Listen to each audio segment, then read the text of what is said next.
Good morning, good morning. We're kind of bookending this conference with the lawyer presentation at the front and what Michael did with the Shark Tank. This is a lawyer presentation also, but it's more like a feeding frenzy, shark attack. I always say it's as easy to moderate because all I have to do is throw raw meat in the water and they all jump on it and away they go. So it's really fun. We've done this is our fourth year, and we've added a new and very worthwhile addition to the team, Greg Wall, who comes to us as a partner in Hunton, Andrews, and Kurth. You know the others probably from the past. Robyn Neely, who's the chair of the Environmental and Natural Resources Practice at Akerman. Ron Noble, who's a shareholder of Buchanan, Ingersoll.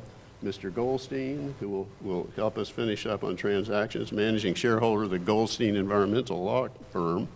Laurel Lockett from Carlton Fields, a shareholder, and Ralph, shareholder newly at the Guilday Law Firm. So we're going to start off, and this is very informal. So you have a question, ask it when it comes to your mind. I'll call on you. I'll try to watch. If I don't see you, let me know. And it's all interactive as we go through. And we'll just have a great time. It's just like we're all having a giant beer party. So, sitting down and drinking and thinking about things. And what do we do? How do we handle this horrible problem? So I'm going to call on Greg first to go through. He has some slides to talk about. And then we'll move to Laurel, who will follow up with him. And then Ralph on the litigation. And then we'll go into the transactions and some of the state funding and other things. So it'll be fun. Here you go, Greg. Okay, thanks, Frank. And hello. Okay, so thanks, Frank. Hello, everyone. As Frank said, I'm Greg Wall. I'm a partner at Hunton, Andrews, Kurth in Richmond, Virginia, and Washington, D.C. offices. Before joining Hunton, I worked for over a decade at EPA headquarters in the Office of Enforcement and Compliance Assurance. Specifically on Superfund enforcement. So there's been a lot of talk throughout the presentations on kind of EPA's overall policy on PFAS, so I don't want to go over all the details of that again on the PFAS action plan, the Council of PFAS, and kind of the strategic roadmap, but all of those outline some of the general framework and strategy EPA is taking using a whole of government approach to PFAS and kind of all of its statutory authorities.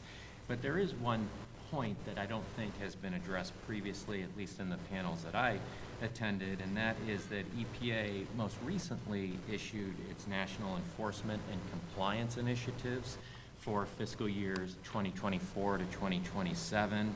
And so what these are the national kind of enforcement priorities and initiatives for the agency that it develops every 4 years to focus national enforcement efforts.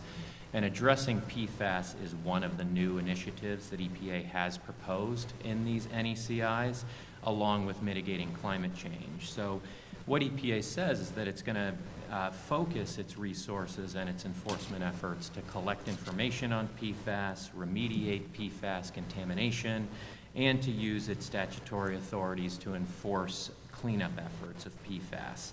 EPA is also committed to work with its state partners and supplement work by the states to supplement PFAS enforcement across the country. So one of the areas that there has been a fair amount of discussion on throughout this conference is on the CERCLA proposed rule on designating PFOA and PFOS as hazardous substances. This was a focus at EPA in my experience going back to the Obama administration, but the proposed rule came out under the Biden administration. One of the things, though, to keep in mind is that EPA already has authority under CERCLA to address PFOA and PFOS if those substances are considered pollutants or contaminants, and if EPA makes a substantial danger finding, along with an imminent and substantial danger to public health or the welfare. But the issue there is that under Section 104, EPA can use its own resources to conduct those cleanup activities, but it can't then turn around under Section 107 to bring a cost recovery action, and it also can't use Section 106 unilateral authority to order a party to address pollutants and contaminants. thus the need for the hazardous substance designation, because that kicks in all the enforcement authority and the circular wrecking ball. So another point here is that, I don't know if it's really been covered, is that this is the first time in the history of Superfund that EPA is invoking Section 102A to actually designate a hazardous substance under this law. Traditionally, what EPA has always done is rely on other statutory authorities that are referenced in the definition of a hazardous substance under CERCLA to achieve the same effect. But this is a novel and a landmark rulemaking because it's never been done before under 102A. Another key point here is that in order to list a substance, EPA has to show under this authority that it presents a substantial danger to public health, welfare, or the environment when there's a release to the environment. The statute doesn't define this standard, and EPA really hasn't defined this standard in the proposed rule or set clear parameters for it either. So one of the concerns with this proposed rule is, what is this going to mean for other hazardous substance designations, especially when EPA hasn't really set clear parameters around when they can invoke this authority? That's an issue that's come up in a number of the comments that I don't know how many of the 60,000, but at least a few comments I know it's come up in, and will be a point that hopefully EPA addresses in the final rules. There's a lot of implications of this proposed rule beyond just release reporting that's going to be required under Section 103 of the statutes. Many of these have been talked about already, but some of those include, first, it's likely that there's going to be more sites added to the national priorities list, just because EPA is now going to have to consider releases of PFOA and PFOS when it does its hazard ranking and NPL designations.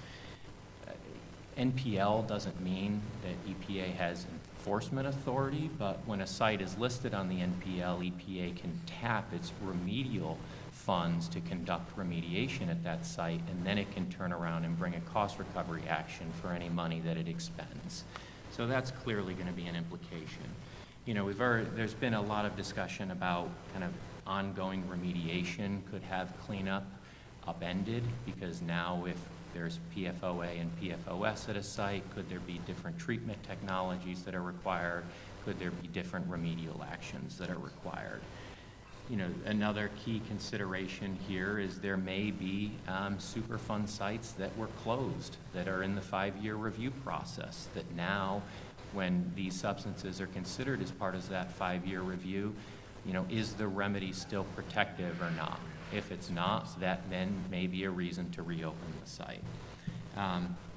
Another key issue here is that once this rule is finalized, again, EPA's aggressive, powerful enforcement authority will kick in under CERCLA for cost recovery actions as well as unilateral administrative orders. Another thing that will happen, though, is that private parties will now have authority to start suing each other, because Section 113 will come into play, so parties can bring contribution actions. Private parties can also bring cost recovery actions.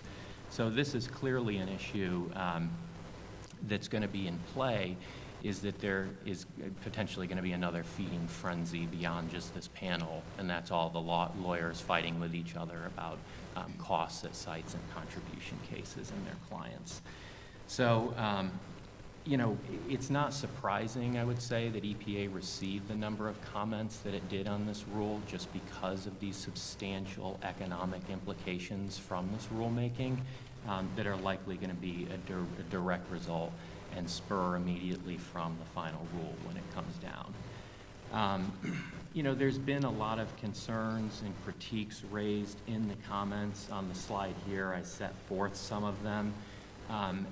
EPA's position is that under Section 102A of CERCLA, it does not have to consider the costs of what this hazardous substance designation will mean. The statute does not specifically specify whether EPA cannot consider costs or whether they must consider costs for this specific statutory provision, but EPA's position has been that they don't have to. In addition, in the economic assessment for this proposed rule, EPA focused on what the cost will be associated with the reporting obligations that are going to be spurred from it under Section 103. EPA did not go into all of the indirect costs from all of the other things I talked about, like cost recovery actions, contribution actions, site cleanup actions. The Chamber of Commerce estimates those costs are around $17 billion, but again, EPA's position under 102A is that they don't have to consider costs. That's an issue in many comments that may be an issue after the rule is finalized as well. So the enforcement discretion that EPA announced on my former office on 2 webinars that were recently held in March of 2023 outlined those categories of parties where EPA is seeking to target its enforcement efforts and those parties where EPA does not intend to pursue. One thing to keep in mind, though, with respect to this enforcement discretion policy is that it's not binding on states, it's not binding on tribes, and it's not binding on private parties. So while this is an attempt to invoke some fairness considerations into a very draconian liability scheme, it can only go so far. Another issue with enforcement discretion is the fact that promises of enforcement discretion on a case-by-case basis don't provide much certainty to the regulated community. There can be changes in priority of EPA enforcement staff. There can be changes in priorities of EPA leadership. And as a result of that, the amount of comfort that this actually provides to rein in this proposed rule really isn't too certain. And again, this has no bearing on all the contribution actions that are likely to come after this rule is finalized. So there's much more to talk about on the CERCLA proposed rule. Talk about that for an entire session, but I also wanted to just touch on some of what's happening in the states with respect to PFAS. And some of this has already been covered, but some of the key points that I just wanted to make were that, the volume of PFAS proposed bills at the state level across the country. 280 PFAS-related bills have been proposed at the state level. 11 states have enacted bans on PFAS in various products, from food packaging, rugs, carpets, Vermont with ski wax, and many others. But at the same time, there's also retailer efforts that are going on voluntarily to ban PFAS in products that have been discussed at points throughout this presentation. Maine is kind of at the forefront of the state ban efforts with right now a reporting obligation that applies to any product containing intentionally added PFAS, regardless of how much. And in 2030, that's going to turn into a ban on any product in the state of Maine that contains intentionally added PFAS. So I was recently on a panel with the Maine Department of Environmental Protection's commissioner. She provided an example of Mike the bike guy who sells bikes in Maine, but purchases components of those bikes from all over the world. Well, under this reporting rule, Mike has to report the PFAS content of its entire bike. And also, the companies that sell components containing PFAS to Mike, well, they're obligated to report as well. But if those vendors fail to report, then that obligation falls independently on Mike. So essentially, Mike needs to know the molecular composition of every component in his bike in order to comply with this new reporting rule. So other states are following in Maine's lead. Minnesota is a prime example. And this is happening at the same time that the Maine legislature is stepping in and proposed 4 bills to try and rein some of this back based on all of the concerns that suppliers have noted with this program. So a couple slides here I just laid out more as a reference of all of the states that have bans on PFAS products, and you can see here the different product types as well as the compliance deadlines. You can see how varied it is. Not going to go through this in detail, but it's just more of a reference. Also, then, all of the state reporting and disclosure requirements. Again, you can see the varied product types, the varied compliance dates, and essentially the complete patchwork that's developing across the country that companies have to try and comply with. Some of the trends, I think, from all of this state regulation, there's lots of inconsistency. There's not a consistent definition of PFAS in all these laws and regulations. There's different compliance deadlines for bans of the same products. Sometimes products are defined one way in a state and completely differently in another state. For example, food packaging may be defined one way, I'm just using it as an example, in Connecticut, but defined differently in California, so that some food packaging is picked up by California's ban, but not by Connecticut's ban. Again, a complete patchwork, not uniform, and a real compliance challenge for companies. So another thing that this is really causing is a compliance challenge on supply chains, because a lot of these laws, one thing that clients I'm working with are saying is, how do we possibly comply with all of these different states' requirements that are all different? It's a race to the bottom for regulatory levels and for standards, and in some companies are making the decision to try and make their product to comply with the most restrictive law, like you see with certain products in, say, the South Coast Air Quality District of California, manufacturing paints with those VOC limits because they're the lowest in the country. So it is creating that type of race to the bottom in many respects based on all of these laws.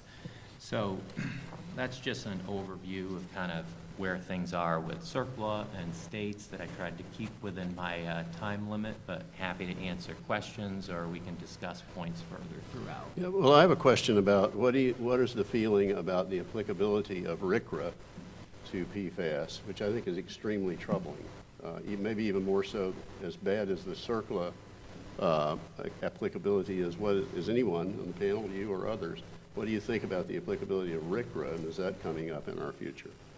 Yeah, well, we know that a proposed rule was sent to the Office of Management and Budget to designate certain PFAS compounds as hazardous constituents under RCRA. Mm-hmm. That's not the full hazardous waste designation, and it doesn't carry the full suite of regulatory implications, but it's a step in that direction. We also know that that proposed rule, EPA is going to interpret its corrective action authority under RCRA to apply to those PFAS chemicals. So some believe that, well, maybe RCRA can provide a more tailored approach than CERCLA's blunt axe, but we know that RCRA carries so many regulatory implications associated with it. I think that if EPA took a class-based approach, or, you know, one of the main concerns is going to be, well, how do you even then dispose of the filters that contain PFAS from treatment if now no landfill wants to take them? Mm-hmm, that's correct. After RCRA. Does anybody else on the panel have a thought on the RCRA and CERCLA applicability and what's coming down the pipes? That was going to be my main concern, what Greg mentioned at the end. The cost will go up exponentially if the current technology is carbon filtration. Those are going to take up very quickly, and then you have to dispose of them. It's mind-boggling what that cost would be if in Florida you have to take it to Alabama, for example. Absolutely. Other thoughts? Well, just from a transactional perspective, it skews the financial analysis and underwriting completely. Mm-hmm. Disposal costs could increase 8, 9, 10%, 8, 9, or 10 times. Yeah, I agree with that. And also, I wonder if there's been any thought about what even possibly the number of NPL sites would be that come out of this. I can see us doubling at least the number of NPL sites. Any thinking at EPA on that you want to disclose? Well, I mentioned it yesterday, the reopeners, which Greg alluded to. Those scare the death out of me, because I've been involved in about 12 Superfund sites in Region 4, and none of them are chasing PFAS. If all of a sudden we have to chase PFAS, even where you've got closure, that's scary. Yeah, and I would say on the reopener issue, because when I was at EPA, I worked on the group that wrote the model settlement agreements used under CERCLA, the consent decrees and the administrative orders. that are used across the country. Historically, those reopeners have not been triggered. There's very, very few instances where traditionally they have, but that could significantly change with PFAS. And what that calls into question is, well, how much certainty does a settlement really provide?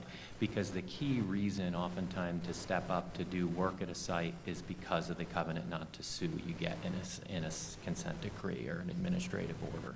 But if that gets called into question, well, is that really worth much because there's a high likelihood of reopening? What's that going to mean for settlements under CERCLA, I think, is an issue. Which again affects the transactions, as Michael is fond of understanding. Next up, Laurel's going to give us some updates on the legislation and some other issues. Do you, are you pulling up the slides or? Eugene, you have There her we go. slides. Okay, great. There it is. Yeah. So I'm You have the going to clicker, turn so she have the from clicker. the federal side to look more to a sort of a Florida-centric approach. Let's see if I can get this going here. All right. And by now, probably most of you have seen this. These are the provisional cleanup target levels that we had here in Florida starting, I don't know, about 2019. Remember, these are not promulgated. They were just developed by DEP. And the most notable thing here, obviously, is the combined PFAS, PFOA number of 70 parts per trillion, which doesn't that look astronomical now, right? We wish for the kind of the good old days. So, yeah, they're looking better all the time. These form the basis of, we call them 62780 notice letters that went out to many municipalities who had, or airports, fire training facilities, where there were likely PFAS impacts requiring assessment and remediation. And one of my municipal clients said to me, you know, how can I justify spending taxpayer money on something when we don't have a standard? And what if the number's too high? I've wasted money. What if the number's too low? Then I have to do a do-over. This just does not make any sense. And, you know, so there were efforts basically to try and put a halt to that until we had rulemaking, which I'll talk about in a second. Okay, so fast forward to March of this year, and EPA has announced its draft rule for MCLs for certain PFAS. They're going to set individual enforcement standards at 4 part per trillion for each of PFOA and PFAS.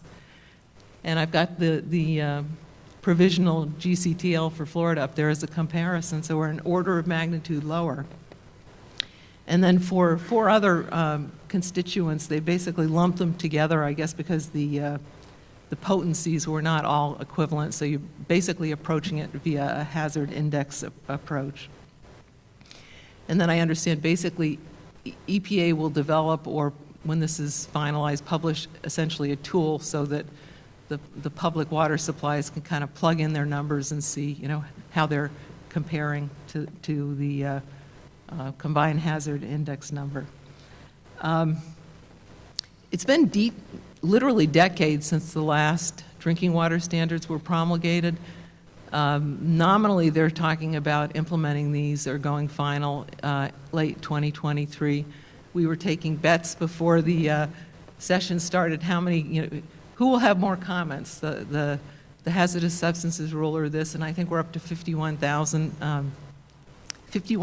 comments on this draft rule, and the comment period expires May 30th, I believe. So I still have my bet is on this one.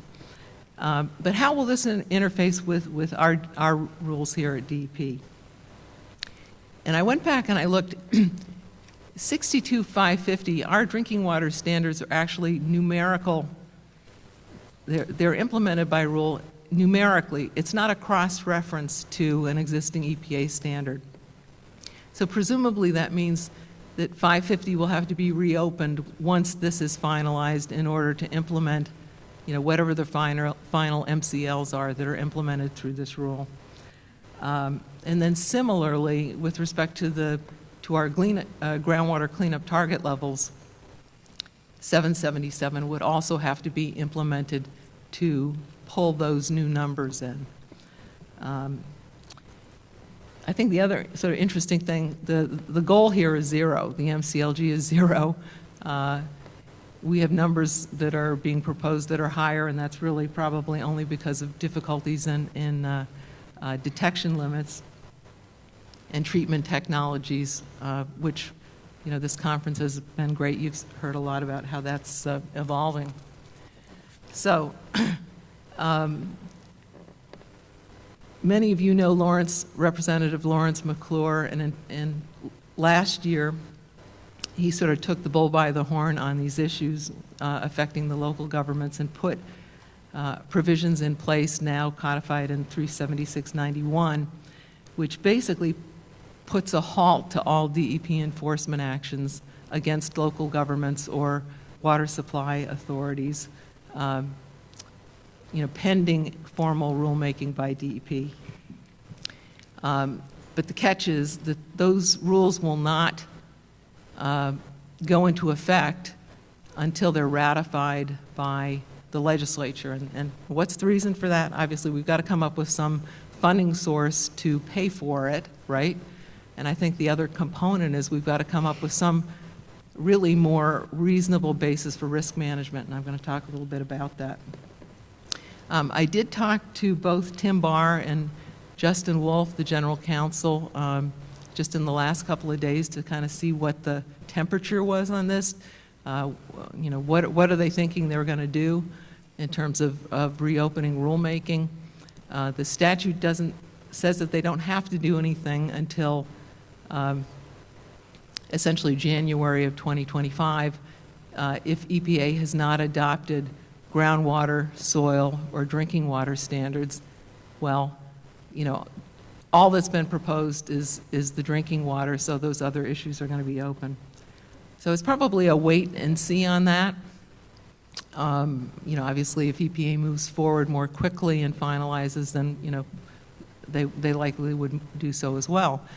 The other interesting question is, would they open 777 solely for PFAS, or would it be a broader reopening across the board? Because, it's been many years since we've had those CTLs promulgated. EPA has updated many of its default criteria.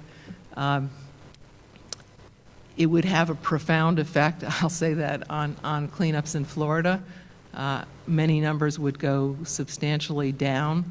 Maybe some would go up, but if it's a broad reopening, that is going to be a major issue for all of us.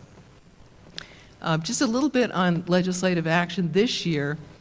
The Chemical Council had introduced a bill which nominally looked like it was basically trying to help the fire departments, allowing them to use PFAS in certain circumstances and address training. Representative Andrade had brought that to me for comment, and I brought it back to our PFAS Working Coalition. I'm going to talk about in a second here. But as we looked at it, we realized it was basically a Trojan horse. It would be essentially having the legislature say it was okay to use PFAS, which it was a position really obviously inconsistent with the legislation that the state has filed against the manufacturers, as well as many of the other municipalities that Ralph's going to be talking about. So the coalition responded and said we did not think it was a good idea. We provided some alternative concepts for things that would be useful, and leadership at the legislature basically said, no PFAS this year. Okay, so where are we now? So I think we do need a new paradigm for approaching assessment and remediation of these sites. The traditional 62-780 approach, sort of poking a million holes, going out, for delineation is not cost effective, particularly for local governments. This coalition, which is comprised of League of Cities and landfills and airports, seaports. We met with Deputy Secretary Truitt last summer, proposed kind of a new working approach for this, and we're hoping to meet again with the new Deputy Secretary, Jessica Kramer, here also in August. But the thought here is, okay, let's really focus on human health first. Where are our potential receptors? Let's go out around our source areas. Let's figure out all the parcels. Are they already connected to municipal water? If they're not, is there a well, whether it's permitted or not? Then test those wells, and if necessary, provide some sort of alternative treatment at the well point. On a going forward basis, let's make sure we have institutional controls in place that address it, either a local ordinance that requires connection, or some other process to ensure that people are not installing wells and drinking water that's contaminated. Many of the local governments who basically benefited from the legislative abatement and enforcement are taking this approach. They're moving forward with a more reasoned strategy to protect their residents. So this sort of gets to, I think, the sort of the flip side of this, which, okay, that's great for assessment, and then obviously you'll be addressing source areas. But I think the DEP really needs to have a complete rethink on the process of institutional controls and how we manage both site closure as well as interim protection of human health in the drinking water pathway. And I think it's even more critical. That has got to be put in place in the next year, because you don't want to wait till January 25 and then you go through this whole thing and you don't have a means of protecting people or closing sites that's viable. So a couple of approaches. First thing, the Florida Building Code actually requires, as a matter of law, and all municipalities are required to comply with this, if you have a municipal supply available for property, you're obligated to connect if you come in for a permit. That's our existing law. Doesn't appear to be necessarily 100% enforced across the state. Many municipalities have implemented their own ordinances to sort of codify that and say, well, okay, how close do you have to be to the water line in order to require a connection? But DEP historically, until 2019, Jorge Caspery was the initial author of this, allowed reliance on local ordinance for closure. And then in 2019, the department stopped it. And the FBA for 3 years has been fighting this, advocating, filing briefs with the department. And I'm really excited to tell you that in the middle of April, they issued an update to the ICPG, and they're back to allowing now reliance on municipal ordinances for closure. There's some issues that still need to be hammered out, but that is a huge plus. The other piece, and most of you are probably aware of this, the department's gold standard, if you're not going to use a restrictive covenant, is the Water Management District shapefile process. So you send a GIS file that has the shape of this area of restriction, and that then gets plugged in, and then anytime somebody applies for a permit for a well in that area, it's flagged for appropriate construction details. That was implemented at SwiftMud, Southwest Florida, maybe 5 years ago. And we were told at that time that every other water management district would be online within 18 to 24 months. And here we are today, and the only other district is St. John's, with the exception of a couple of counties, and I think maybe South Florida has just come online with a project. We have got to get DEP to get that finished. You've got to have that in place. These sites are huge, they're multi-parcel. You've got to have a viable means of implementing a large area control. And I think there has been a concern, well, I've certainly heard it from folks at DEP, that we don't want to be perceived as writing off the aquifer, right? And this is not, you got to say, this is not about writing off the aquifer, this is about protecting people. We've got to have the ability to do this, to use it as both an interim control and a permanent control, and ensure that if people are going to sink wells, that their construction details are acceptable for their intended use, whether it's potable or irrigation. And then the last sort of tool in the toolbox that we think we can make some progress on here. We have this new potable well permitting rule 62-524. It's on the books. This was implemented back in the late 80s to address EDB, which, if you guys remember, that was I guess a nematicide and also an additive in gasoline. And at that time, it was like 40 counties had over 400,000 acres of groundwater that was affected by EDB.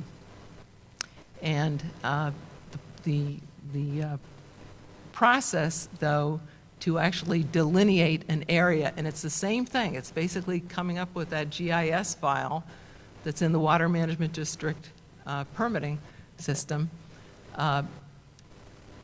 That same process was implemented, but requires rulemaking. And we have got to get rid of the rulemaking requirement. It's not required by the statute.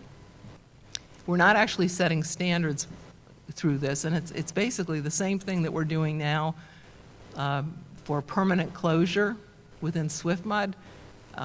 DEP uses it around Superfund sites. They have areas that are basically no drill zones that from a policy standpoint, it's completely consistent with everything we've done, and we need to reopen 62-524 and eliminate the rulemaking requirement, which just so that we can streamline the process and get this in place. And again, the sort of the same concept is this essentially is an interim control, right? It protects human health, prevents people from going out and installing a well without appropriate construction details. So those are sort of the tools that I think we need to have in the toolbox, and I'm hoping we can, in our discussion with Deputy Secretary Kramer later this summer, that we can kind of reinvigorate some of this. And I think the concepts are kind of equally applicable probably in other states. So anyway, thank you. Thanks, Laurel.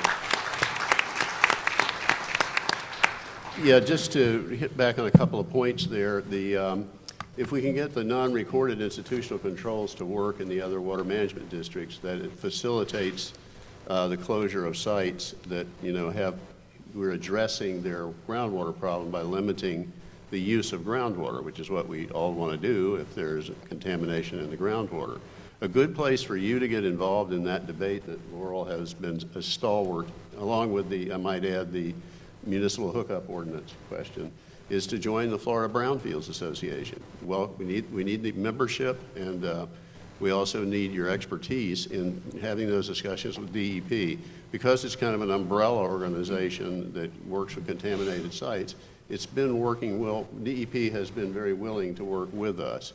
So join the FBA, participate in the technical committee, and you can be in part of that. You're making history, Another thing is, and we'll get back to the 2 points that we'll come back to when we get to transactions towards the end of this, is that this, I'll call it the amnesty for local governments from DEP attack.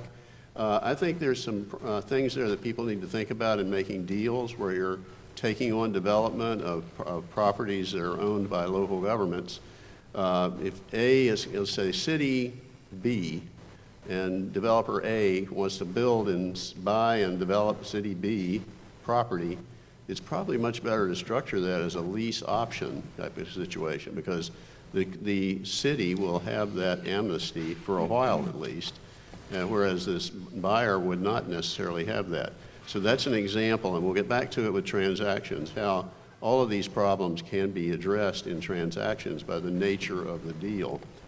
Finally, the brownfield program is available for use with PFAS sites. It's not that it doesn't immediately solve everything, but another thing the FBA did this year was get the VICTIC, the voluntary cleanup tax credit, increased from 10 million to 35 million, which is wonderful. It's such a wonderful thing. There's a lot more voluntary cleanup tax credit available now.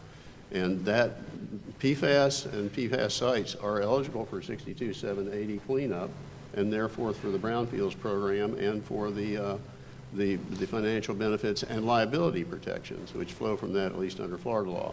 So we're going to segue here a bit to talk about some of the pending litigation. All lawyers like to talk about litigation.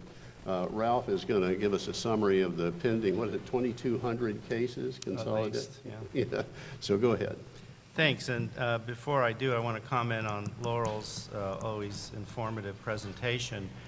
I represent about 8 entities, cities, counties, airports, landfills, and others in the PFAS arena. And the question that she was asked by her municipality, I was asked by every single one of them. And what do we do when there's not a standard? How do you test? How do you remediate? So I asked that same question of Tim Barr 4 years ago at the only workshop the state had just before COVID. And, you know, we love Tim. He's great. I asked him that question. He said, I don't know. And I said, well, then how do we advise our clients what to do under these circumstances? Well, the department is essentially enforcing, quote unquote, in the form of these 780 letters, something that hasn't been promulgated that's a so-called provisional rule, which I never even heard of. His answer was, and I quote, "You can always sue us." And it was a fairly stunning comment to have a regulator say that to you, the head of the waste division. And, but that planted some seeds, and our clients thought about it and thought about it and thought about it and decided, you know, he's right, we need to sue somebody, but not the state and not the EPA. Let's go back up the chain and sue the manufacturers. And that's where all this litigation came from that's now pending, as I mentioned yesterday, if you were here, in the multi-district litigation. You know, 2,200 plus lawsuits filed from all over the country. And there's about 20 of them in Florida alone, including the state of Florida. It was kind of late to the game, but they looked around and went, geez, we probably ought to jump into this too. And as I mentioned, they filed in Hillsborough County Circuit Court, but it was removed up to federal court in South Carolina. And starting in about 3 weeks, the very first bellwether trial, City of Stewart versus 3M et al., will be tried. Unfortunately, they're not trying it in the state of Florida, they're trying it in South Carolina. And we learned recently that they're not even going to make the proceedings available to the rest of us, which... Explain what you mean by a bellwether trial. Oh, yeah, I'm sorry. So for you non-lawyers, I use the analogy of bell cow. But basically, out of all these thousands of cases, the court wanted to select 2 or 3 that were representative of the kinds of cases that were out there and the ones that had the greatest impact from a public health point of view. So they narrowed it down to 3 sites. City of Stewart was one of them, and they chose City of Stewart to try the case. And the issues are common to all of us, and that's the thinking behind the multi-district litigation approach. I have 3 of them in Florida. And basically, you kind of have to have common discovery and common experts. It's difficult to have, you know, for lawyers, you kind of go, what do you mean I can't do my own discovery? What do you mean I can't necessarily bring in my own experts? And more lately, what do you mean I can't even listen in to the trial? And there's a concept called collateral estoppel that all of us lawyers well know, or issue preclusion, which means there are issues that will be decided in that case next month that will have an impact on the rest of our cases. So needless to say, everybody's watching that very, very carefully. The judge recently ruled, I think just a few days ago, on the so-called Daubert motions, which is an evidentiary standard for whether you can admit or not admit the testimony of experts. And it was kind of a mixed bag, but for the most part, the judge approved of most of the experts' testimony, struck a couple of them. But they will try the issues that will be very much relevant to everything we've been talking about. Toxicology, fate and transport, you know, defenses that may or may not survive. One of the key defenses that the manufacturers brought was the government contractor's defense, whereby if you're doing business with the government, so to speak, or in the EDB case, we raise it because the USDA and the EPA mandated the use of EDB products to control nematodes in Florida.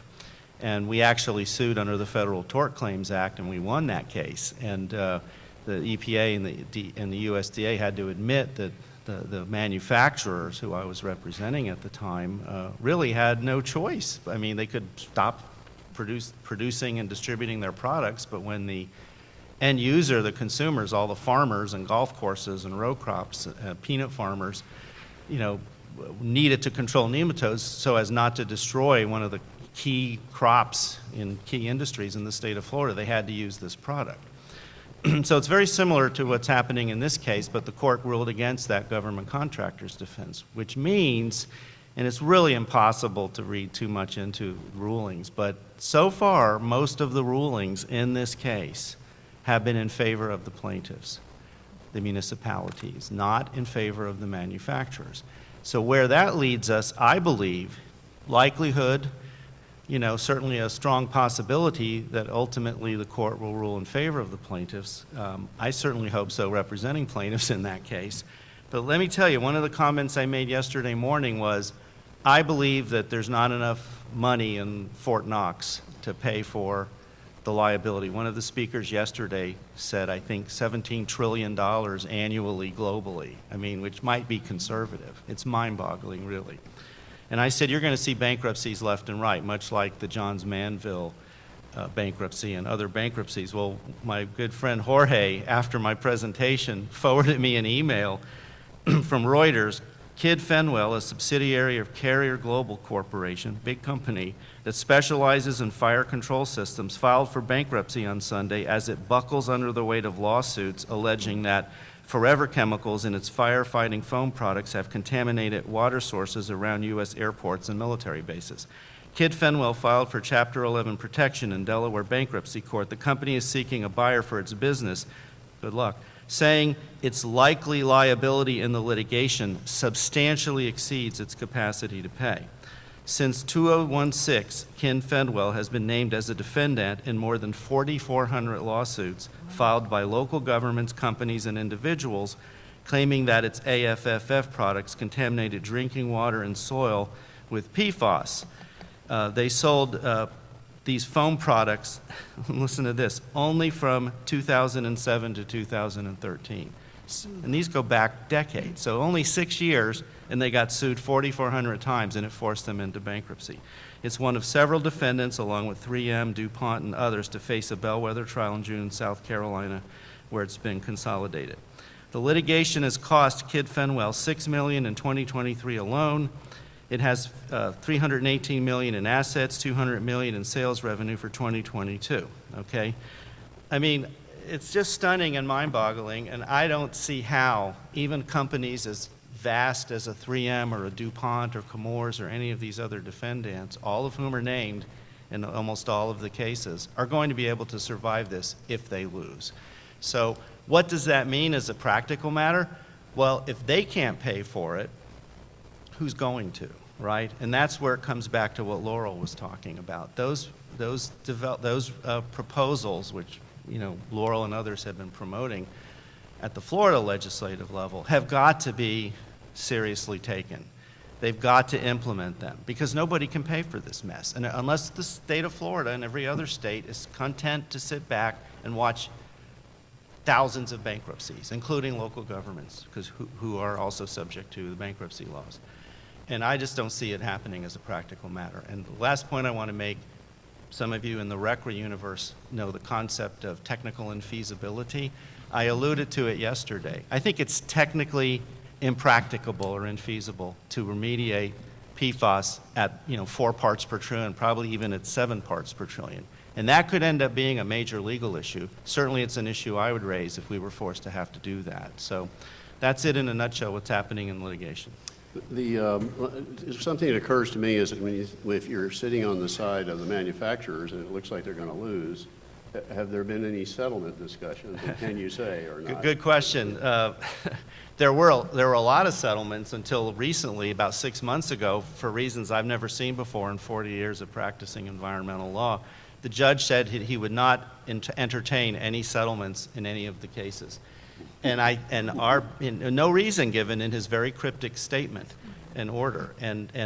Our best guess in talking to people about it who are in the know is that he was afraid of exactly what we're already starting to see, that before there's even a trial, everyone goes belly up, and then where does that leave the case? Well, is it likely that some kind of structured deal and edifice comes out as in asbestos, Yes. as in tobacco? Now, those were personal injury cases, not cleanup cases, but Yes. something like that will come out of the bankruptcy. I don't know how else it can be done, and also to that point, there are millions of potential plaintiffs out there with personal injury claims that haven't even shown up yet. that haven't even shown up yet. And they're all, talking to the plaintiffs' lawyers. They're all waiting to see what happens, next month. And the last point is, I mentioned this yesterday. In my opinion, the only solution is some kind of super fund or inland protection trust fund augmentation, where we can put a few $1 billion into a government fund. Where the money comes from, I don't know yet. Yeah, who's going to be taxed for that? Yeah, in the case of Superfund and also our petroleum cleanup, there's a product being put out continually that can be taxed at the purchase level. Yeah. Something, this is not going to be put out anymore, so it's not like there's a stream of income. That's why I that say might work. taxpayer money. Yeah. I think it's going to have to come from that at the end of the day, again, unless we're prepared to see bankruptcy after bankruptcy and government and fire departments and even airports go under. But bankruptcy judges are better at getting settlements of that sort than your average Joe judge. So Absolutely. maybe that's where it'll come in. Do you have a thought, Greg? I guess just one question, thinking about the interplay between the regulatory side and the litigation, are you seeing as more and more data is being developed on PFAS, particularly by like the federal government, as part of the CIDWA rule, the human health assessments, and as all of that new information is coming out, are you seeing that being used by the plaintiffs' lawyers, in these cases, and is that going to help bolster some of their arguments even more? Absolutely. That's one of the reasons why I'm saying I think the plaintiffs are going to win in this case. And then it's going to fall to EPA and DEP and the other states' agencies to deal with it. But yeah, there's no question about that. When we started down this road 4 or 5 years ago, we didn't have that. We didn't have proposed rules. With the provisional rules, the health advisories weren't even enforceable. Now we have science. I mean, our scientists, our toxicologists are still telling us, well, there's still some issues there. But no, there's no doubt that there's a lot more certainty now about the health risks. And that will help the plaintiffs. Other panelists have thoughts, please, Chris? I was going to ask Ralph, are the insurance carriers participating in this trial? Are they all just going to pay out their limits and then we have a small pool of money? I mean, Well, what is that'll happening on that? That's a great question, Robyn. They wouldn't be surprised if those companies that have seemingly unlimited wealth go belly up too. And now they're putting PFAS exclusions in their policies.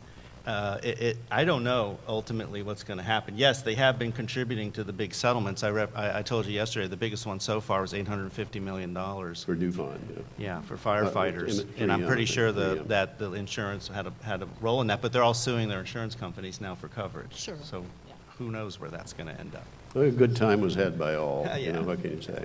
But we Michael? know from Monday's discussion, hearing from one of the underwriters, that not all carriers are reflexively excluding coverage going forward. It's a matter of underwriting on a case-by-case basis. That's a crucial thing in the transactional discussion, which we'll do in a little bit.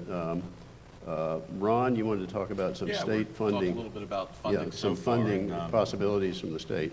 Then we'll head to transactions and take the rest of the time. Yeah, so we've talked a little bit about state programs, our petroleum program, our dry cleaning program. We don't have anything along the lines of PFAS. We've talked about that as practitioners quite a bit, and we don't really see that forthcoming. It's that proverbial pot of money that really doesn't exist right now. DEP, ever since the moratorium legislation that Laurel spoke to, DEP has really made it an administrative priority, and there's a priority in the legislature to see some work go forward at some of these publicly owned facilities. So they have created a fund, if you will, within the department's SIS section, their site investigations section. They're using general revenue funds to investigate only the firefighting facilities. And we've got a body of about 27 of them total that have been, I'm sure there's more throughout the state, but 27 of them have been confirmed contamination sites. And these don't include the airports. These are just training facilities and academies, the biggest one being the state of Florida Firefighting College. And we'll talk about that in a second. So it really has been a legislative and DEP priority to see some work proceed as opposed to just have everything stop until 2025, and then we don't even know. It's a crystal ball what would happen after 2025. So this is a voluntary participation program. DEP has come back and knocked on all the firefighting facilities' doors. Interestingly, 8 of them are on state-owned property, and those have gotten the greatest amount of funding. DEP and the legislature have said we want all the state-owned properties to be investigated. So they put themselves number one. So far, this has only been money assigned for assessment, just 62,780 site assessment only for the firefighting facilities. Interestingly, though, at the state facilities, they have already been authorized to proceed with remediation, and the biggest active remediation project has been funded so far was a fairly large-scale source removal project, soil excavation project, again, at the Florida Firefighting College, and there'll be other remedial actions to come, but it's not the remedial actions that we've been talking and hearing about at this conference. It's essentially the old, dig and haul type projects for source removal. So after you take out those state-owned sites, you've got about 19 other sites. A lot of those, almost all of those, municipal type owned, some of them private, most of them municipal. Out of those remaining 19, 10 of them have signed site access agreements with DEP. And so, again, the site investigation section is in various stages of contracting to have that work proceed. All that work is going to be done by state contractors. So just the several handful of contractors, most of them in the audience today, that work for SIS, they'll be doing 100% of that work. And then that leaves about 10 others. Out of that 10, 4 of them have decided to kind of go it on their own. They said, DEP, thanks for the funding invite, but we're going to do our own work with our own consultants. So they are proceeding voluntarily with their own funding under 62,780. And 4 or 5 have just said nothing. They said, you know what, we're going to take advantage of the moratorium legislation. Come talk to us when standards are adopted, when we have a remedial strategy, remedial approach. The last thing they're doing with state funding right now, and this came as a surprise to a lot of folks, and it's going to come to a surprise at a lot of dry cleaning sites, is that they're using this same batch of general revenue appropriation to screen at state-eligible dry cleaning sites. So like they did years ago in some of the 1,4-dioxane state-funded sites, they would go out and screen. They're now starting to do that for PFAS compounds, which is going to create a whole new dilemma for a lot of these sites that are in various stages of closure. My understanding is they're not going back on the reopener issues, Greg, that you talked about. They're not going back to sites that had been closed, but sites that are, up to and not have yet received a site rehabilitation completion order, they're going to screen those for PFAS and maybe starting over, at least taking some steps backwards. So, is this the beginning of a state cleanup program? Is it the beginning of some funding? Not yet, but it is some state funding that's going towards PFAS assessment remediation. That's right now the only sources we're aware of. Ron, do you know whether there was an increase in the SIS budget this year for that? Does anybody else know? Contractors probably know that better than we do. So I see heads shaking yes. Good. Okay. All right. Yeah, they had their general appropriation of 25 million, and then my understanding is they got an additional appropriation of 15 million for fiscal year 2023 that they're trying to spend right now. Well, that'll at least start producing a database of Florida sites so we know something about how the sites are going in Florida. I didn't mean to interrupt you. Do you have anything else on that topic? No, that closes. Can I mention something on his good information there? Two things that come to mind. First of all, when we passed the legislation 2 years ago, we referred to it as a timeout, euphemistically. We thought, okay, the department's been given direction. Let's back off. Let's study the problem. Let's see what EPA does. But then some clever person in the department decided, but it doesn't specifically prohibit us from continuing to do the investigations ourselves. So, in my opinion, that was a little bit of a, inconsistency, let's just say, with the intent, if not the wording of the legislation. Disingenuous. Thank you. Thank you for saying that.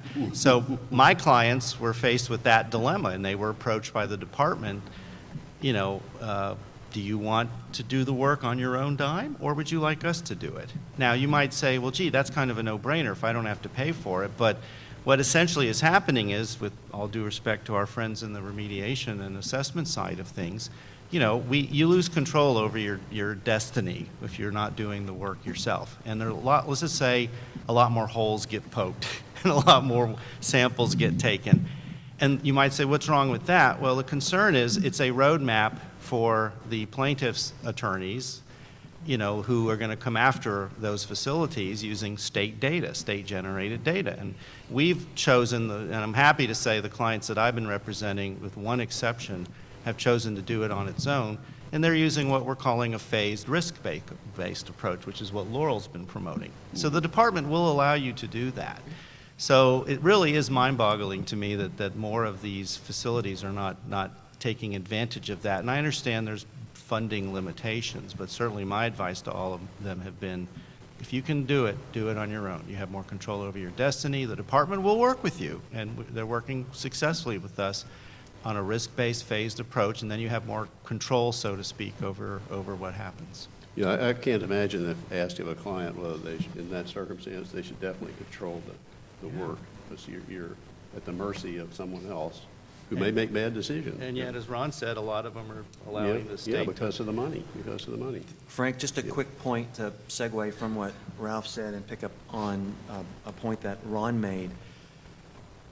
We had an opportunity to meet with a state contractor under the dry cleaning program in the last several weeks, and they have been tasked with actively screening dry cleaning program sites for PFAS.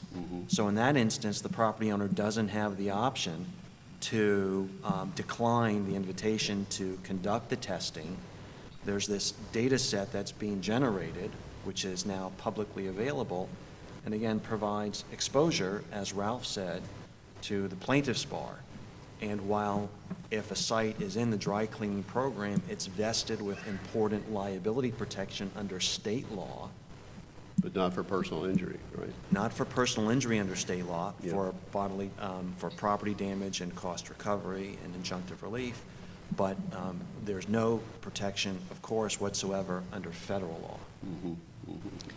Michael, let me ask a question. Have they has DEP made an affirmative decision that it will cover the PFAS? Because it's not a dry cleaning solvent. I asked that same question, and this contractor was unaware of any such determination. So it's it could be like the worst of both worlds. Not only do you have the data, it's not covered by the program, and now you're screwed up if you ever want to sell or refinance your site. And let me add to what Laurel just said. That's a great question. When the department informed us that they were going to go ahead and take care of the investigations themselves if you didn't want to on your own, and I asked the question of the powers that be, are you covering those costs, or are you going to reserve the right to seek cost recovery later? And they said, we haven't decided yet. So think about that. We'll talk about the Trojan horse, right? They're going to, we'll take care of it for now, but later the big bucks consultants that are coming in and drilling 1,000 holes when maybe 100 are enough are going to be passing that bill on to you at some point, and that's the risk that I see. Does anybody in the room know the extent or the plan for DEP? Are they going to go to every active site that way, or? They said they're going to focus first on the ones that got 780 letters, and then the others that Ron referred to. But they could go to any dry cleaner site. They could go anywhere. Yeah, They said they're going to start with that first group, see how it goes. Well, we'll see how that goes. We'll see how it goes. Next year, this time. Robyn, do you have a comment? No, I was just going to ask Michael or Ralph, do you know, have any of the dry cleaners, the owners of the dry cleaners, even though it's their state funding, declined the very generous offer to sample for PFAS by SS? I don't know. Do you? I don't know. I don't know that they have the option to do that. Well, Right, yeah. that was the point that I made. I mean, you If can it's state legal. always ask and say no. They may, say you don't have the option. I was just curious if that But it depends on what point your had been site made. access agreement says. Yeah, it depends on the site access agreement. I think but- about half have said, go ahead, pay for it, we don't care, but a lot have said no. We Right. want to do it ourselves. But Okay. the option that was not offered to them is, I'm interested about these 4 that didn't respond, because it was my understanding that one or the other was going to happen. Either you were going to do it on your own in cooperation with the department, which we're doing, or the department will step in and do it themselves. I think if you refuse access, you can be booted from the program. Yeah. That's an eligibility. It's a good point. Right, So- I mean, but really the question is, can you have a dialogue with DEP about what, exactly what you said, Ralph? If they volunteer and they're gonna come out and sample it on the state dime, and then it's not going to be covered, Yeah. it does feel like there's some inequities there. Do I- we have any DEP people in the audience? I haven't seen anybody yet. Allison is our closest one. So Ralph, at least on the firefighting academies that I was talking about with the SIS state funding, if you don't sign a site access agreement and you say, I'm not going it alone, I'm going for the moratorium, the timeout, you're off the hook. They're not going to compel you to do anything, and they're not going to compel site access. You're able to sit That doesn't help at a least private until owner. 2025. But that doesn't help a private owner, right? Right. So far, that's been the case. You're right. And to answer Robyn's question, to be fair, I try to be, the department has been cooperative with us. They are working with us, right, Jorge? I mean, they haven't thrown down the gauntlet and, but still, to your point, disingenuous, because that's not what we thought we got with the legislation 2 years ago. That is a favorite word of mine. Yeah, it's a good one. But, okay, to be fair, again, they're working with us, and so far it's working well, but don't know what's going to happen in a year or two. Well, technically, do the technical folks expect dry cleaner sites to have PFAS from their dry cleaning operation? Does the solvent contain PFAS? Anybody know? No, it's not the It's solvent. the clothing. What is it? The clothing? Yeah. The coatings, that's right. I think Joe has a question. Who had a question? Joe. Joe, okay. Yeah.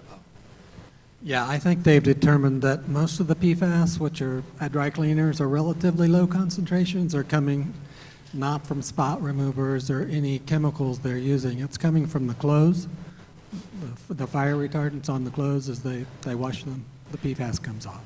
And I mentioned yesterday that they literally found high levels of PFAS at the top of Mount Everest. It's coming primarily from the mountain climbers' gear that has PFAS coatings on it, which is astonishing. All the dead ones there dissolving as the time went by. They leave stuff on the top, but I was told by Dr. Teef that some of it's from air deposition too. So that's scary too, but it's coming from the clothing. So how do they pin pin anything on anybody? I don't know.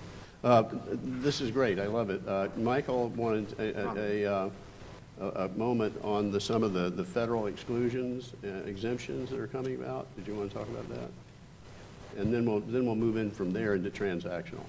Sure. They relate to the transactional concerns and considerations that we discussed on Monday. Senator Lumens out of Wyoming has proposed 5 statutory exemptions to liability under CERCLA that are being considered, which is a good start, and it's a gateway to maybe a larger discussion about additional statutory exemptions that are necessary from a transactional perspective. Mm-hmm. Because, as Greg pointed out, the exercise of administrative discretion by EPA is a wonderful thing, but it's not a defense. Disingenuous. Well, I don't think EPA is being disingenuous. It's just not a complete solution, because they're not holding it out as anything other than what it is, which is EPA representing that it's willing to demonstrate common sense where practical. But the exercise of administrative discretion doesn't serve as a shield to a 113 contribution claim from other responsible parties, creating significant risk. So what I had suggested, and actually, Greg, what I articulated at one of the listening sessions, was that EPA should advocate for not only expand the exercise of its administrative discretion to parties who have entered into cleanup agreements under state brownfield programs, but they should also advocate with other stakeholders in the U.S. Congress to create a specific statutory exemption under Superfund for parties that have entered into state brownfield cleanup agreements. I think that would be useful in many regards. Michael's absolutely right, and for my, political comment of the moment, it is not a coincidence that this rule, which has been studied for 15 years at EPA, came out during the current administration, and, elections matter, votes matter. 2 years, we don't know what kind of a administration we're going to have at the federal level, and we don't even know that in Florida, right? Since it has to go back to the Florida legislature and under control of presumably a governor. If it's a strong governor, they may or may not like that number, and they may or may not want to bankrupt the state. So, and there's so many moving parts to this, legally, technically, scientifically, and politically, that I think it's anybody's guess. Ralph, that's especially true if it's ultimately determined that the state is on the hook for PFAS impacts within the dry cleaning program. Exactly. That's been kind of a friendly part, because the state has that in the background in a lot of issues we've looked at over the years, hasn't it? With the state imposing lots of liability on you for your site ABC, but then they realize they have dry cleaner, or in some cases gas station sites that they'll have to revisit. So there's some tension there that has to be Which is worked why I out. have clients that have been waiting 30 years to get their petroleum contaminated sites cleaned up because of their low score, but when they were on the hook, do it tomorrow. Yeah, that's Frank, right. there's one more point I'd like to make on the federal front, developments on the Yeah, federal front, and it picks up on something that Greg said, which is that the promise of the exercise of discretion by EPA is a wonderful thing, but maybe not complete, and that may change over time depending on how people change and policies change. There is Absolutely. a vehicle that EPA has utilized for many, many years in the brownfields context and in the Superfund redevelopment context, and that is a prospective purchaser agreement. And the use of a prospective purchaser agreement is a wonderful transactional vehicle for ensuring we'll use a Florida brownfields term, the continuing integrity of a government representation, that something they're willing to do today will be good and reliable in perpetuity. That's an excellent point. That's an excellent point. Can I have one more thing real quick? Yeah. In the Biden platform, when he was running for president, he called out one specific environmental problem and one and only one chemical. Guess what it was? PFAS. So that's to my point about priorities. And as Michael said, with the changing politics and the changing leadership, we don't know what it's going to look like in 2 years. So here we are, and a lot of us work on transactions where we're either selling or buying property or lending money on it, or maybe want to be a tenant in a place. And so I want to devote the last 15 minutes or so here to revisiting what Michael set up in the first session. And his premise, correct me if I'm wrong, is that there is no reason why transactions can't proceed despite all the uncertainty we've talked about in the context of PFAS as we move forward. And Robyn, I think, had a good way of, would you sort of set that up with your example? Give us the situation and how we'll consider it. Go ahead. Yeah, thank you, Frank. So bringing all of this back to kind of the practical, so where are we and what do we do? I thought the remediation technologies were super interesting, and the issues that we've identified, but kind of today, what are we doing to protect human health and safety? And when people are buying and selling properties, and are we just stopping development? If PFAS is everywhere, and my client is buying a property next to an airport, which was a former military base, or on a former BRAC facility that closed military base, there's known PFAS groundwater contamination that, let's say the Navy has not fully delineated.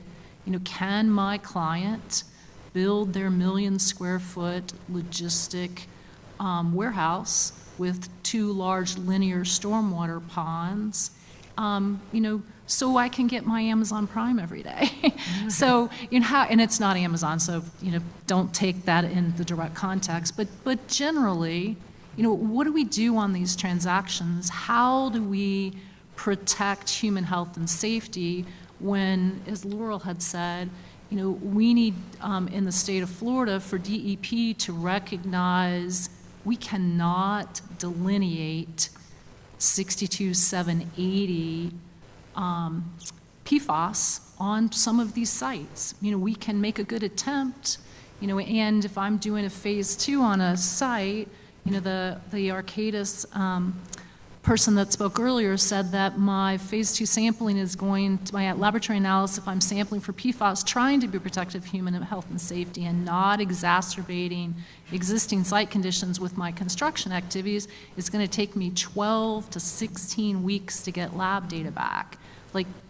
Just bring it all back to, you know, so what do we do? How do we address these situations? You know, as Michael has said in his earlier panel, you know, the brownfields in Florida is a potential option. Environmental insurance is a potential option, but I still need to build my 1 million square foot warehouse. You know, there are no, that I'm aware of, specific best management practices for construction on these sites. You know, how do we as professionals and practitioners kind of figure our way out of this box and say, we made it through the pandemic, but PFAS is going to kill us. You know, so what is going to happen and how do we move this forward? So that's kind of my set of questions, Frank, and I don't know that I've got specific answers. I mean, I've got thoughts, Well, but let's you know, I explore- throw that out to the audience and to this group. Yeah, let's explore that. How many of you are involved in phase 1s and phase 2 work in the context of transactions? Yes, okay. What are you seeing happen? Are people going out and testing? One of my thoughts on this, having done this a very long time, is I don't want to test for something that I don't know what to do with the answer. And PFAS is a great example of I don't know what to do with the answer. If I test and I get X, it may or may not be enforceable. It may or may not be a number that's real. Even there's a panoply of things we would test for. So what are you seeing, generally speaking? Anybody want to talk about it without revealing clients in particular, but anybody want to talk about what they're seeing on site assessments? Hey, Frank, before we take the first answer to that, Yeah. that question that you asked is, I think from a legal perspective, what a lot of folks come to this session looking for each year, and I know that having spoken with some of the audience members over time, that they were looking forward to hearing a poll from each of the lawyers up here, how they answer that question, and it's changed from year to year.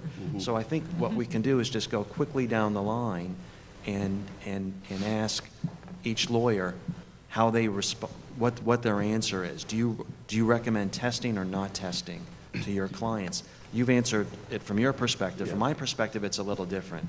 If there's a reason to test, if we have a municipal solid waste landfill, if we have a dry cleaning site, if we have a former firefighting site, if we're proximate to an airport or downgrading of any of these other uses, these presumptive uses, my recommendation to clients is test, because we know that these things are going to happen on the federal level and on the state level that are going to create liability.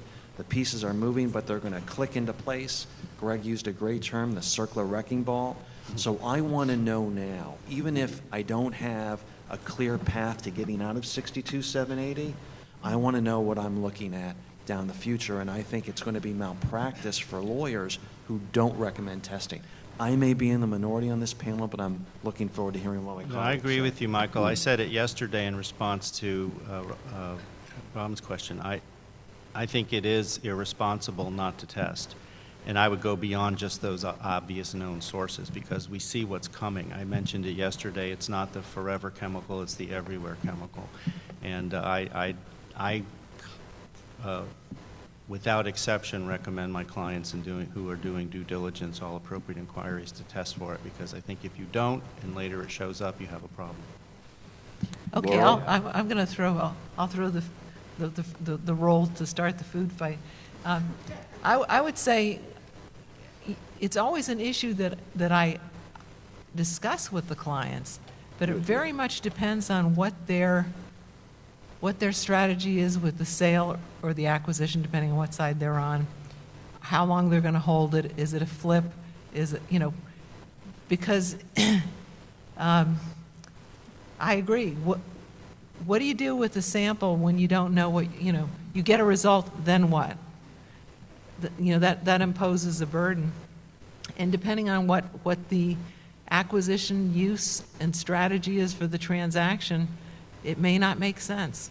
And if you can get environmental insurance over it without testing, that might be a better solution. So it's something we discuss always, but Yes. I would say, especially on the developer clients who are not necessarily in a long-term hold mode, I would say most are not opting to test in the absence of an express standard. Well, it's a form of business risk, and I think Yeah, that's it's the a way it's business coming. risk, exactly. Because it's a Right. political and social thing coming at us that we don't know. It's not a technical answer. The consultant gets X, they don't know what to do with X. So you always discuss all of these kinds of risks with the client, and they have to make a decision. As best you can, you tell them all the risk, and they make a decision whether they want to do that or not, whether they want to move forward with it. But Robyn, were you going to? Yeah, no, I was just going to add, we've been doing this panel, most of us, this is our third year, It's and our Michael fourth has always said test, and I've always said, no, don't test, but maybe test if you have a good reason. Yeah. But I think in the example that I gave, you don't have a choice. You have to test. I don't want to test, and I'm not going to punch a bunch of holes in the ground, but if I'm dewatering, two very large ponds, the dewatering, I'm not a stormwater engineer, but if I'm dewatering these ponds for a month and I'm dragging in a plume from one of the areas of concern that the Navy has, and I'm bringing it on my property, I have to test. I can't say it's a business. I mean, I can always say it's a business decision. I say that all the time. Disingenuous business decision. But you have to be responsible. There's no drinking water wells around in my example.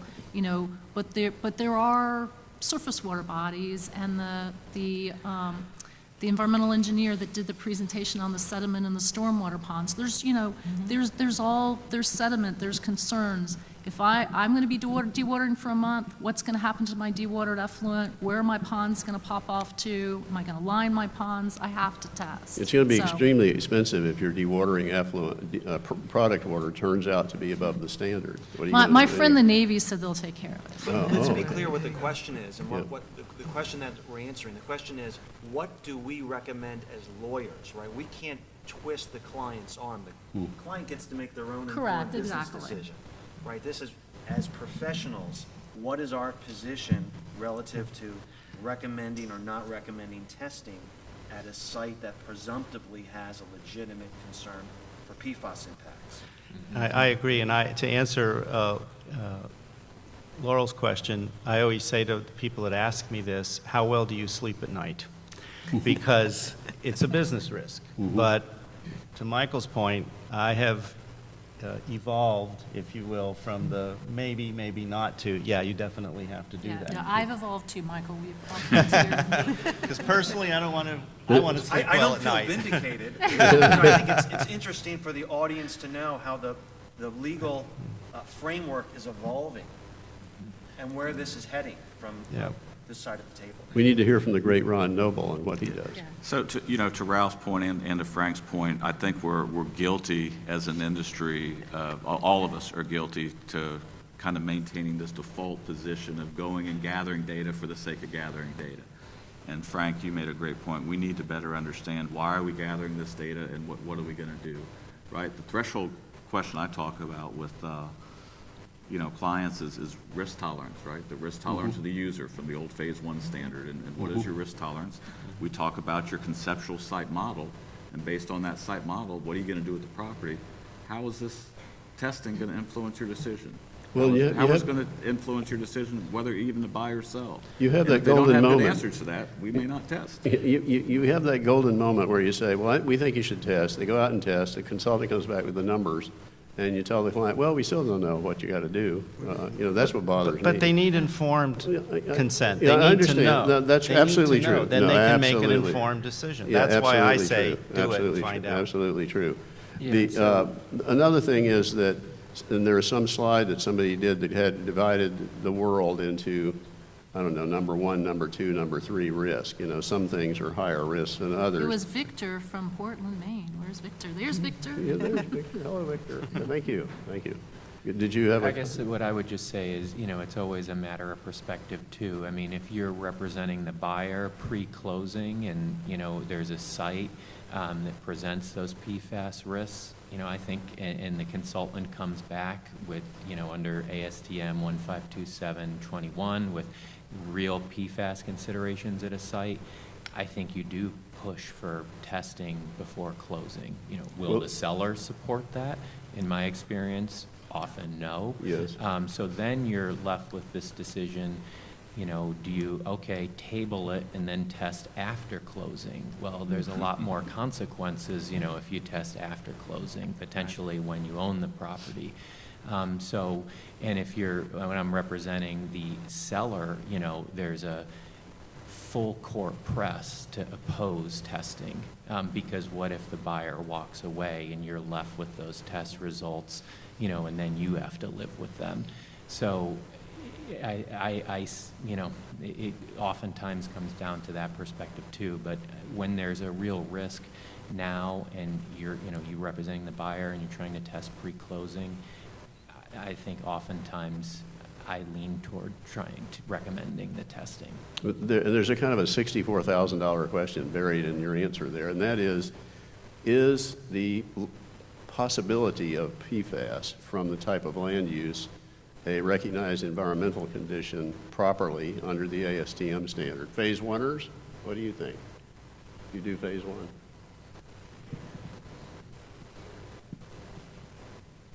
1? Not hearing you. I'll go ahead. This is Steve Hilfiker, Environmental Risk Management. Hi, everybody. I think this is the job of the consultant. And, in 32 years of practice, it's important sometimes to make the distinction between what an environmental consultant does versus an environmental contractor. And I think it's the job of the consultant to understand the views of the client and of the overall situation, because every site's different. And I agree with everything that each one of the attorneys has said, and we would need to factor that advice from the attorney counsel that needs to be involved in jobs that are as significant as these. Has to be an environmental consultant. We have to weigh in environmental insurance options. We have to weigh in the big picture and understand all aspects of it and report to our clients as consultants what are their business risks. So we do need data for that. What are their goals and objectives for the end result of their investment? And so putting all that together is kind of complicated. And you really need to know all the various aspects of the transaction goals and objectives and fold in the views of the attorneys, consider brownfields and VICTIC opportunities and all the different funding strategies and resources that are there to be able to provide the right answer to your client. So I agree with you, that's my Steve, take. but if any of you've seen an AAI report, the first 2 pages are disclaimers by the consultant. Lawyers don't have that luxury. So at the end of the day, we're going to be asked, and we have to give the answer. We'll talk to you about it and get your opinion, but we don't get to write 2-page disclaimers. Well, I try to, but no, it doesn't work. Any other thoughts on things? Michael, you want to restate your premise at the beginning? Sure. Call this for what it's worth, because it's just coming from one person, a unified theory of business transactions in the PFAS arena. At the end of these 3 days, it's easy to conclude or to be reminded of the saying, abandon all hope, right? Ye who enter here, right? But it's not quite that bad. But it's not insignificant that we have all of this activity on the federal level, creating massive exposure to liability under CERCLA. We've got the whipsaw effect of RCRA potentially, especially on how that may impact on disposal costs. And then we have this massive Olympic-sized swimming pool of uncertainty related to 62-780. We don't have a clear path to closure. We've got provisional standards at best that DEP considers enforceable. That may change in short order. And we don't have what we need in terms of a tool to get closure on area-wide groundwater using GIS-enabled shapefiles through the water management districts. But there are tools and resources that are available, and this is now a recap of what some of us have said on the panel here, as well as Monday. Florida Brownfields program is provides a powerful set of tools: liability protection, economic incentives. But you still have to complete your 62-780. Yes. We have environmental insurance. Some underwriters are providing coverage even where PFAS is a known contaminant, including coverage for bodily injury and property damage. We have EPA working on an administrative discretion policy. We have legislation proposed in the U.S. Congress creating statutory exemptions. All of that is well and good. Deals will still get done because the deal instinct of deal makers is very strong. It's like the spawning instinct of salmon. And where a property has the fundamental real estate qualities that deal makers look for, location, location, location, they will find ways to get deals done and to transact impacted properties using the resources we talked about. But they have to fall within a certain category of deal opportunity. Marginal deals without a realistic exit strategy are not going to get done, in my opinion. And also properties, even with tremendous location and upside value, will be more complicated to get done where there is a significant off-site component, especially an off-site component that has impacted a private drinking water well or a natural resource. I think that's a good summary. Anybody from the floor want to give a final note? Over here. I was actually getting to. Go ahead. One of your first questions was, is it an REC at this point? And, until it becomes a circular hazardous substance. Speak more directly into the microphone. I'm not hearing you. I'm sorry. And if it's on. Ouch. I heard that one. Yeah, as of now, we can't identify PFAS compounds as an REC until it becomes a circular hazardous substance. So it is tricky because, a client that's used to only do an assessment when there's an REC present, you kind of have to, coach them through it. That, it's not now, but it's going to be at some point most likely.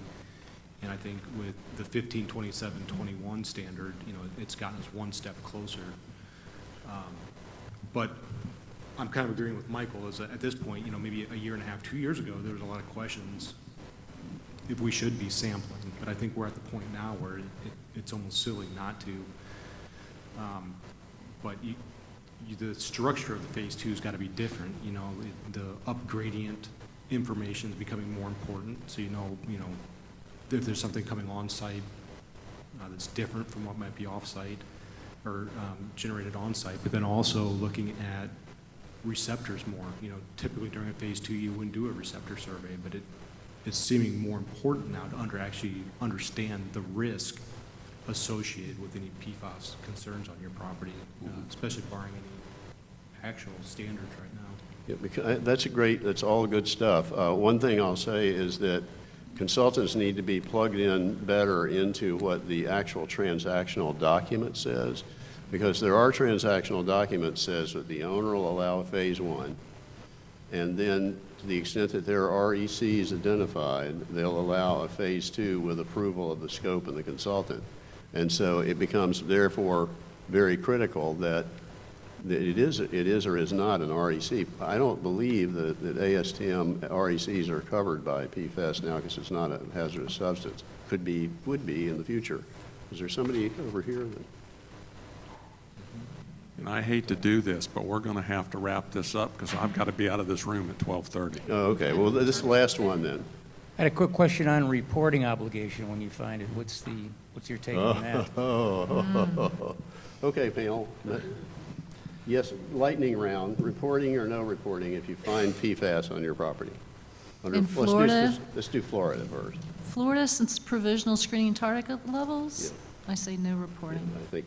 But you have to, my other point that I was going to cut in and make is, you have to anticipate that everywhere if you're going to do a construction on a site, is above 4 PPT.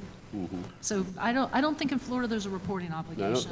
I would say no in Florida. No reporting, and again, we'll get to the issue of an RQ, right? Yeah. But a release of an RQ would be the only trigger. Correct. And There's a we're not release there of a yet. reportable quantity of a hazardous substance, but it's not hazardous substance. The only thing We're not- I'll we're add not to there that yet. is I asked Tim Barr, again, great guy, love working with him for the last 25 years, that same question, and he said it's the right thing to do.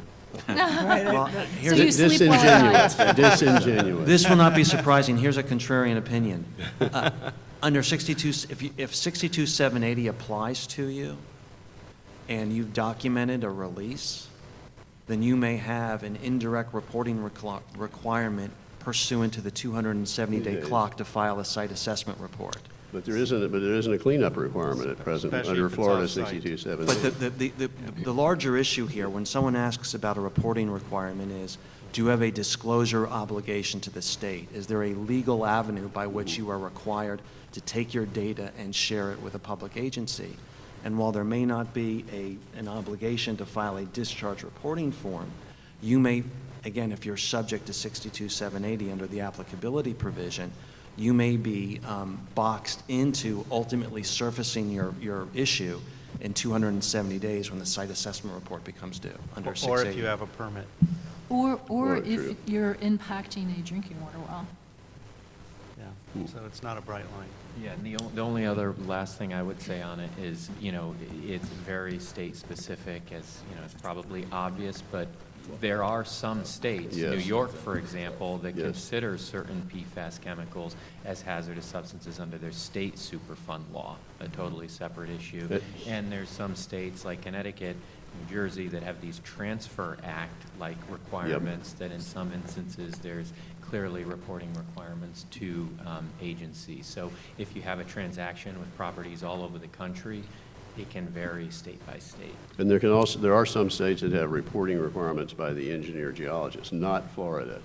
That does not apply in Florida, except in the case where you're having a direct public health thing, like the discharge is going into the water well where the kids are playing. But anyway. Gene, And this is and what you you can get for see having 7 where we're lawyers. going to start off at PFAS 4. Laurel has to So, have her quick so question. one more thing, just remember, in the context of a sale of a property, there may be disclosure obligations. That's true. If, under our common law, and this would be, presumably in other states as well, an obligation to disclose a hidden defect that a residential buyer might reasonably conclude would affect the value of the property. We call it Johnson v. Davis here. We don't have an obligation in apply in the Florida commercial case. on the commercial side, Yeah. but there is this implicit, this common law obligation under Florida law in a residential sale. Thank you. I think that's enough. Gene, I know you want to wrap up. I can't help myself. Ralph referenced a comment from Tim Barr being the disclosure is the right thing to do. I think at PFAS 4, which we know is going to be attended 2 or 3 times what we have here now, based on everything that happened over the past 3 days, there should be a panel exploring the ethical issues associated with PFAS And I need that for my releases, Florida including- CLE. Great course. idea. So you get to moderate that and head Including it up. environmental justice, Yeah. absolutely. Yeah, good job. Good job. Everybody, I want to thank everybody, the attorneys, oh my God. I knew I was saving the best for the last, and I surely did, because that was a great interaction with everybody. Reminder, I promise you I will get you all the proceedings, the PowerPoint, not the PowerPoints, the PDFs of the PowerPoints out. It's going to be next week, probably Wednesday, because I'm going to go find a bar by the pool. I'll see you all later. Have a safe trip home.